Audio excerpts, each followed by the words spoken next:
dice el pastor, a nosotros nos corresponde el ministerio de iniquidad y vamos a hacer una pequeña oración antes de entrar al tema. Básicamente para que vayan a agarrar un poquito de energía, ahora que ya estamos un poquito más cansados. Durante todas estas enseñanzas hemos ido viendo como de abajo hacia arriba, ¿verdad? Vimos ángeles, arcángeles, querubines, serafines. Ahora con el misterio de iniquidad vamos a ver el papa de los tomates de los ángeles caídos. Entonces vamos a ver. Señor Dios, te pedimos que nos protejas en esta enseñanza y que nos ayudes a decir las palabras que sean para la correcta edificación de las personas oyentes, Señor, y que podamos aprender de ello. En el nombre de Jesús, amén.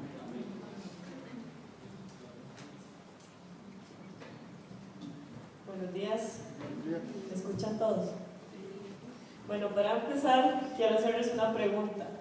Antes de que el pastor diera la introducción, ¿quién había escuchado alguna vez el término misterio de iniquidad?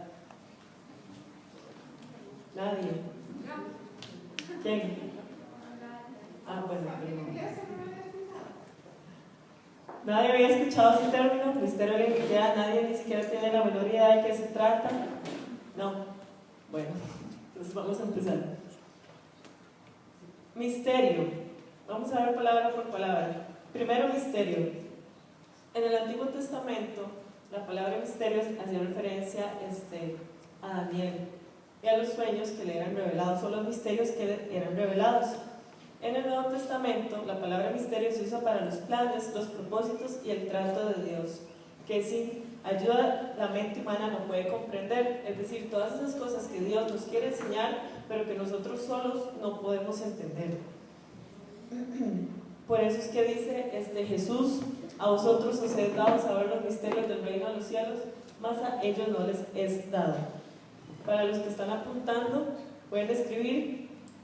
Allí el término se refiere generalmente a lo que Dios desea hacer conocer a quienes están dispuestos a recibir sus revelaciones, y no una cosa que Él quiere mantener en secreto. Es decir, este misterio de la iniquidad, Dios no lo quiere mantener en secreto, sino que Él lo quiere mostrar a todos, pero a aquellos a los que estén dispuestos. Dios no va a obligar a nadie a que quiera aprender de su palabra, ¿cierto?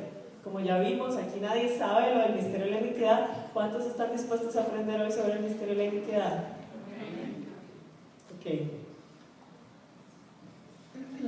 Otros pasajes también serían Mateo 13:11, Marcos 4:11, Lucas 8:10, Romanos 16:25. Ahora vamos a la segunda palabra de este término, iniquidad. ¿Alguien también conoce sobre la iniquidad? No. Ok. Dice, aparece por primera vez en el relato sobre el ángel caído. ¿Quién es el primer ángel caído? ¿O a quién se refiere este relato? Lo hemos visto durante toda la conferencia.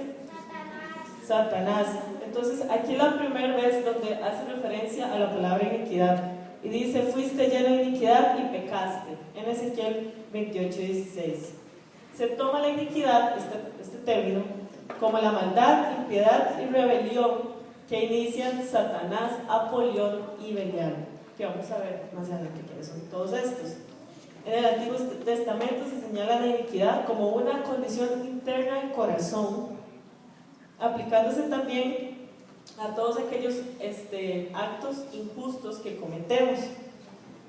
Otros textos que mencionan la iniquidad son 2 Tesalonicenses 2, 2 Tesalonicenses 2:4 y Salmos 36:12. Ok, bueno, ¿qué es el misterio de la iniquidad? ¿Qué es el misterio de la iniquidad? El misterio de la iniquidad solo es expresado al apóstol Pablo. Absolutamente nadie más había visto esto del misterio de la iniquidad.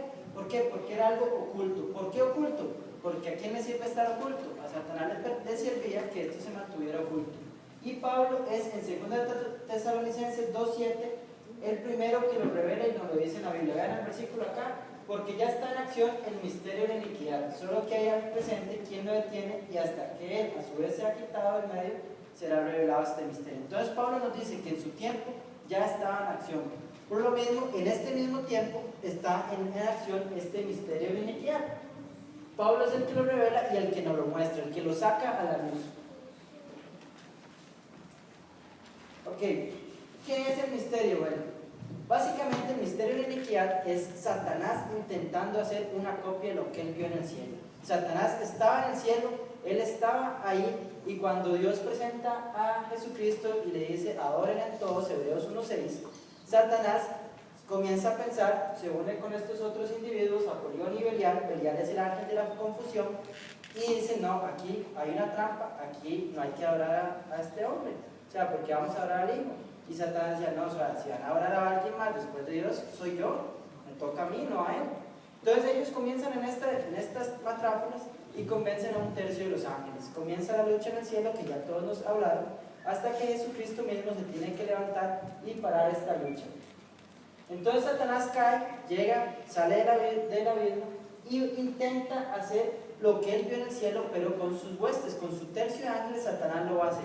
Entonces él lo primero que intenta imitar es la Trinidad Santa. Dios es un Dios, un solo Dios en tres personas: Dios Padre, Dios Hijo, que es Jesucristo, y Dios Espíritu Santo.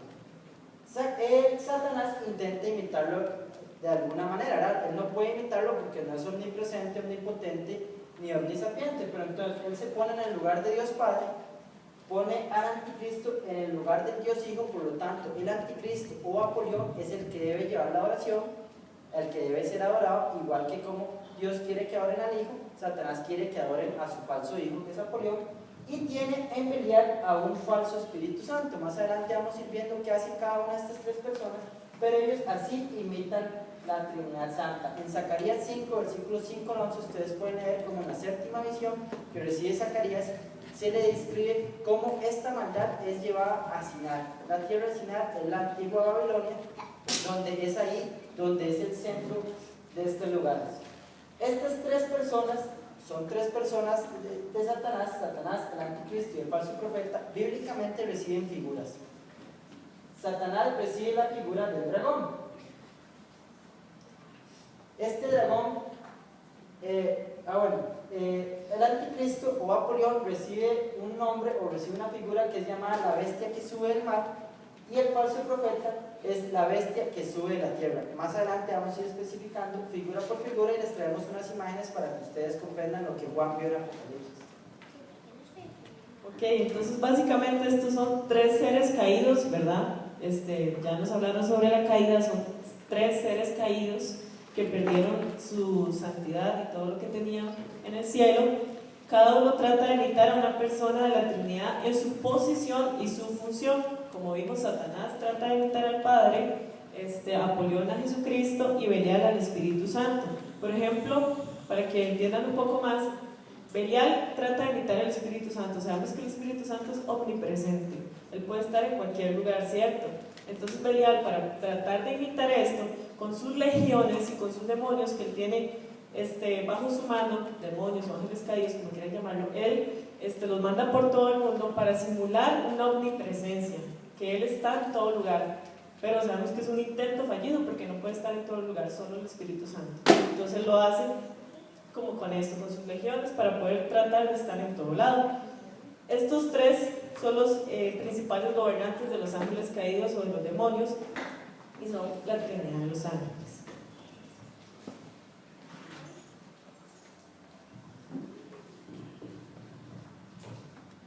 Acá vamos a ver a las figuras que representan a cada personaje. Satanás, como les decía, imita al Dios Padre. Pueden buscarlo en Apocalipsis 12 la figura. Básicamente este es el dragón y tiene una mujer sentada. En un estudio previo de Apocalipsis se ha visto que la mujer sentada es la religión, pero no vamos a entrar al detalle de la mujer, sino nos vamos a enfocar en el dragón escarlata. En el versículo 3 de Apocalipsis 12 vemos que este dragón tiene 7 cabezas. ¿Qué representa cada una de esas cabezas? Bueno, son reinos que en la tierra han tenido prominencia, son reinos que han tenido el control global y que han atacado a la nación de Israel. ¿Por qué es importante este detalle de la nación de Israel? Bueno, estos 7 reinos son Egipto, Asiria, Babilonia, medos persas, griegos y Roma. Y el séptimo va a ser el futuro reinado del anticristo. ¿Por qué es importante esto? Porque hay algunas personas que dicen es que el imperio yankee, dicen que los Estados Unidos es un imperio porque domina el mundo y todas esas cosas. Aparte de que no se aplica porque Estados Unidos no cumple los requisitos para ser un imperio, Estados Unidos nunca ha atacado a la nación de Israel. Por lo tanto, no es ninguna de las 7 cabezas. Las 7 cabezas, como les digo, Egipto, que ustedes, si saben la historia, Egipto esclavizó a Israel, a Siria, que mandó el ejército de Sennacherib a atacar a Israel, Babilonia, que lo conquista con Nabucodonosor, medios persas durante el reinado de Sirio y Darío, con Alejandro en Grecia, y el último de los romanos, que sabemos que en el año 70 de nuestra época, Tito Vespasiano destruye totalmente Israel. El 7º reino va a ser el futuro reino de Roma, que se va a levantar siendo el rey, el mismísimo anticristo. La segunda figura tenemos a Apolión, que imita al dios Hijo. Esta figura es llamada la bestia que sube del mar. ¿Qué significa que sube del mar? El mar significa, en el lenguaje hebreo, significa las naciones. O sea, esta bestia va a nacer de las naciones. No viene de Israel, sino viene del pueblo gentil, que es todo lo que es distinto a Israel. Como ven, es una figura bastante compleja de explicar, porque la pueden ver en Apocalipsis 13. Dice que tiene pies de oso, cabeza de leopardo y cuernos de cordero y dientes de león. ¿Qué significan estas cosas? Bueno, si nos devolvemos a Daniel, cuando Nabucodonosor tiene sueños, Daniel ve una figura que va a representar estos mismos reinos, que era la estatua de Nabucodonosor. También Daniel tuvo un sueño donde cada uno de estos reinos era representado por una bestia. ¿Cómo así? Bueno, el león representaba el reinado de Babilonia, el oso era el reinado de los medios persas, el leopardo era el reinado de Grecia por medio de Alejandro Magno. ¿Por qué decían que el leopardo? Bueno, por la velocidad. ¿Se acuerdan de Alejandro Magno? Si saben un poquito de historia, Alejandro Magno en vuelta de 10 años conquistó todo el mundo. Menos de 10 años ya Magno había dado vuelta a todo el mundo y lo tenía todo a su control. Entonces es el leopardo. Y Roma es un animal que ni siquiera se puede describir. Es una bestia exageradamente compleja de explicar, tanto que ninguno, ni Daniel ni Juan, pueden explicar qué animal era. Apolión tiene acá 10 cuernos y 10 diademas. Aquí pueden ver los cuernitos más o menos y las diademas. ¿Qué representan los cuernos? Bueno, cuerno significa poder. Quiere decir que van a haber 10 personas que van a tener poder. Y cada diadema significa que son reyes. Estos reyes en Apocalipsis se nos dice que estos 10 reyes están preparados para que en el momento en que la iglesia sea quitada y el ministerio de la iniquidad se desarrolle bien y Apolión se presente como el anticristo, estos 10 reyes le van a entregar el reino de todo el mundo en una sola hora al anticristo. Son 10 reyes. ¿Ah? Eso existe. No, es una figura para entender algo. Entonces, son 10 personas, no se sabe si son personas, son empresas, son naciones. Es probable que sean 10 personas que lleguen a conquistar mundialmente toda la economía. Y en un momento de caos, como sería en el momento en que haya el rapto de la iglesia, cuando desaparezcan millones de personas y comienzan todos los juicios que hay de las trompetas, sellos y copas, entonces en ese momento estas 10 personas se ponen de acuerdo, organizan el mundo y le entregan todo el reinado al anticristo en cuestión de una hora. Si ustedes dicen, no, pero es que esto suena muy real, se sabe actualmente que 67 personas tienen más dinero que el 97% restante del resto del mundo. O sea, 67 personas tienen más dinero que el 97% del resto. ¿Qué significa esto? Que ya poquito a poco hay pocas personas que tienen demasiado poder.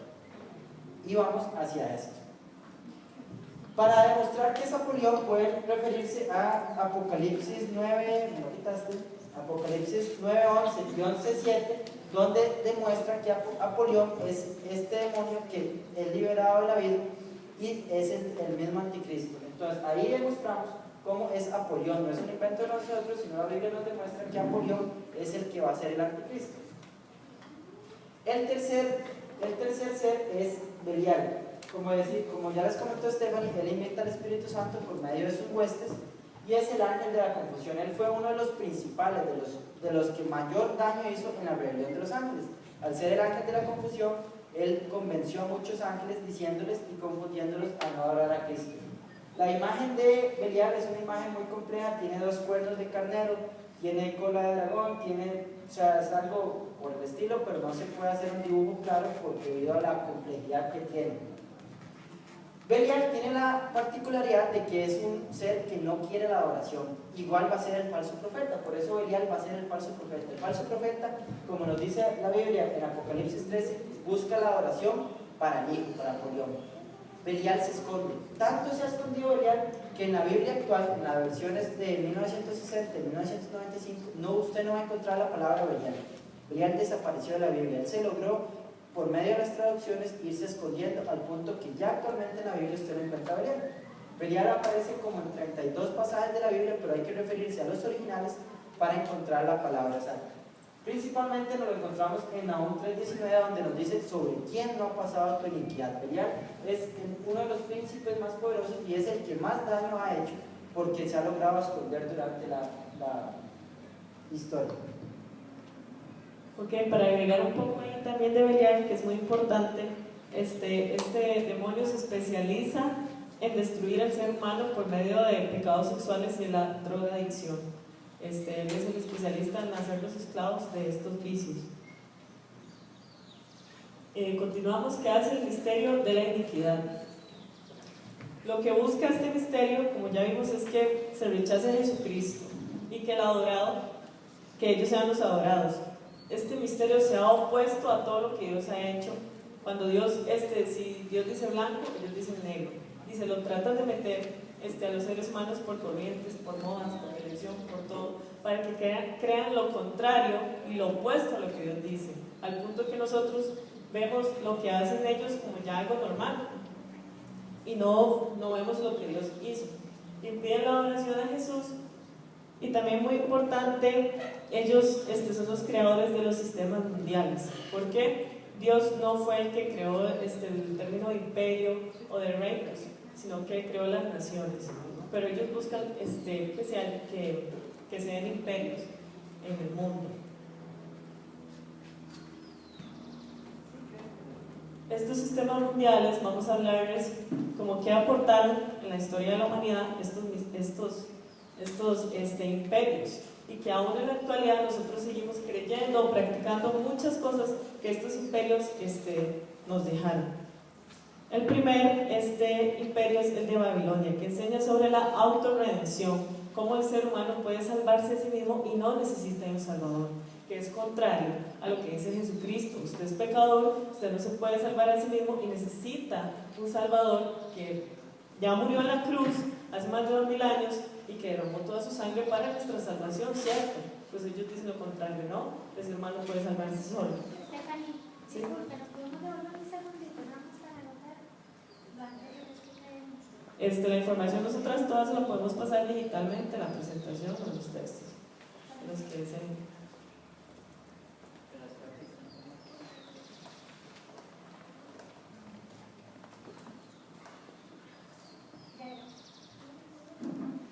¿Listo? Ok, entonces estamos con Babilonia. Este imperio también aporta la moneda de oro, la esclavitud, el código Hammurabi, que es el primer código de leyes que protege la propiedad privada y también regula la esclavitud.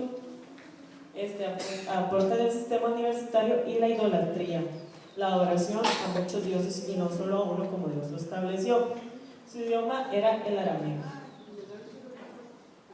Aquello es un ejemplo del código Hammurabi y esta imagen es como uno de los jardines que tenía Babilonia. El segundo imperio es el Medo-Persa, aporta el correo, la plata como moneda, la libertad religiosa, es decir, cualquiera puede adorar a que se le plazca, la farmacia, la astrología y su idioma es el arameo. Cierto que la astrología es algo que todavía se practica, a pesar de que fue impuesto por un imperio hace miles de años. ¿Sí o no?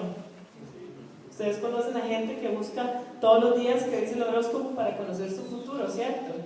¿Ustedes creen que Dios dejó eso para el ser humano? ¿O que Él dejó su palabra donde están incluidos los planes que Él quiere para el ser humano? No, ¿verdad? Entonces vemos el antagonismo que busca hacer esta Trinidad satánica. El tercer imperio es el griego, aporta la democracia. ¿Quiénes han ido a votar aquí alguna vez en su vida, mayores de 18 años? Gracias a los griegos aportamos la democracia, la filosofía, el bronce, la medicina, la psiquiatría, su idioma es el griego. todos los filósofos que nos dieron dolor de cabeza en la universidad y en el colegio, ¿verdad? Todo viene gracias a los griegos, que su mayoría de ideas, todas puestas a la palabra de Dios. Y Roma, que impone la paz romana. ¿Por qué entre comillas? Porque los romanos buscaban la paz, pero a la fuerza. Y la paz no puede darse como la fuerza, ¿verdad? El concepto de república, de senado, descubren el uso del hierro y su idioma el latín. ¿Ok? ¿Dónde y cuándo inicia el misterio y la iniquidad? El misterio y la iniquidad inicia, como hablamos, cuando Dios introduce a Jesucristo a la creación de los ángeles y dice: este es mi hijo, él también es Dios y a él quiero que lo adoren. Ahí inicia el misterio de la iniquidad, cuando Satanás dice: no, yo no voy a adorar a Jesucristo y me voy a llevar un tercio de los ángeles conmigo, porque el que tiene que ser adorado después de Dios soy yo. Entonces ahí es cuando se da el inicio. Aquí Jesús, como hablábamos, los echa y los tira al Tártaro, que es la tierra antes de Adán y Eva. Después Génesis habla que el Espíritu Santo envuelve el Tártaro y el Tártaro queda en el centro de la tierra. En estos momentos ya no se le llama Tártaro, sino Hades o infierno o abismo. Está en el centro de la tierra porque el Espíritu Santo lo envolvió. Ellos estaban ahí en el centro de la tierra, pero por medio de un dragón llamado Leviatán salen del centro de la tierra, salen del centro en un lugar llamado Sinar, que es donde se ubica donde se ubicó el imperio de Babilonia, y ahí empiezan a hacer sus desastres por todo el mundo. Yo sé que suena bastante fantasioso, pero todo está en la Biblia. Algunos pasajes, Habacuc 3 del 4 al 5, Génesis 1 y Zacarías 5, todo eso lo pueden consultar ahí.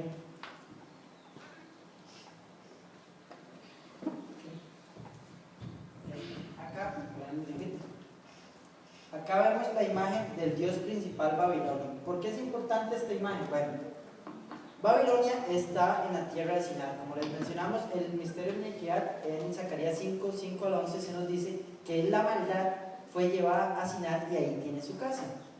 Según las creencias hebreas, Satanás sale del Tártaro con un leviatán y sale por la tierra de Sinar. Es ahí donde salen a la tierra actual, y es donde ellos comienzan todos estos sistemas mundiales. Los babilonios, si ustedes buscan historia simple, van a encontrar que esa es una imagen de uno de los tantos dioses babilonios, pero es el dios principal, es el dios Marduk. Y si lo analizamos, vamos a ver que este dios es al que la Trinidad satánica quiere que adoren. Es un hombre montado sobre un dragón que está sobre las aguas. O sea, es el anticristo, está sobre las naciones, la bestia que sube del mar, tiene al leviatán que lo transporta y es un hombre que lleva la adoración. Entonces, el anticristo o Apolión se pintó en Babilonia como Marduk y desde entonces comienza a ser adorado. ¿Por medio de qué? De que Satanás, el supuesto padre, quiere la adoración para el hijo, y Belial, falso profeta, Espíritu Santo, también trabaja convenciendo a los demás de adorar. Y los babilonios desde entonces comienzan a adorar esta imagen. Babilonia adora a Marduk y Marduk resulta ser que es el anticristo revelado por Juan muchos años después. Ya vimos el inicio de este misterio de la iniquidad. Ahora vamos a ver la manifestación, cuando se manifiesta en el mundo. Primero, en Génesis 1, con el engaño de la serpiente, todos hemos escuchado ese relato, ¿verdad? Cuando Satanás engaña a Eva. Esa es la primera manifestación que se da de este misterio a los humanos. Después con Nimrod, primer rey de la historia, eso también lo encontramos en Génesis. Él cambia el concepto de lo que Dios dice y establece un reino. Él tenía la influencia de Apolión también, que es el anticristo. Después con los imperios que ya les hablé, y en la actualidad sigue trabajando en este mundo. Pablo dice que hay algo que está en el mundo que detiene la completa manifestación de este misterio. Ese algo que lo detiene es el Espíritu Santo que mora en cada uno de los cristianos. Ellos no pueden revelar todos sus planes cuando el Espíritu Santo está aquí. En el momento que el Espíritu se vaya, en el rapto de la iglesia, ellos empiezan a manifestar todos sus planes. El propósito principal es que el anticristo desaparezca de las naciones y haga una completa unidad mundial con un solo idioma, con una sola moneda. Después de que logra esto, va a ir al templo de Jerusalén en Israel y va a pedir la oración como Dios. Este propósito es el que tiene el Espíritu Santo y hasta que Él se vaya va a establecerse todo esto. Algo también muy importante es que Belial y Apolión, después de que suceda el rapto, van a empezar a tomar cuerpos humanos. Okay. Como ven acá, Nimrod fue el primer rey de la historia. Si ustedes quieren consultar escritos históricos, aún en la actualidad, en lo que es Persia, ¿verdad? Irak, Irán y todas estas zonas que están cerca de la tierra de señal de la antigua Babilonia, todavía se considera a Nimrod un gran hombre. Nimrod se considera como un gran guerrero y hay escritos, pinturas, libros que hablan de Nimrod como el gran cazador, como el primer hombre fuerte. ¿Y qué es? Que Nimrod fue el primer instrumento de Apolión para cambiar el mundo. Él llegó, se estaba viviendo por familias y Nimrod dijo, no, vamos a hacer imperios. Y él comenzó a ser el primer reino y llegó a conquistar toda la península, toda Babilonia, lo comienza a conquistar y hace el rey. ¿Por qué? Porque él era el valiente cazador, era el rey. Final de este misterio de la iniquidad. Bueno, este misterio de la iniquidad va a acabar cuando, después de la tribulación, los 7 años que se le van a dar a Satanás, la semana 70 de Daniel, parte de estudio de Apocalipsis, va a venir Jesucristo a la tierra. Vuelve por segunda vez Jesucristo. Jesucristo es el que debe juzgar a estos seres. ¿Por qué? Porque la adoración, ¿para quién debe ser?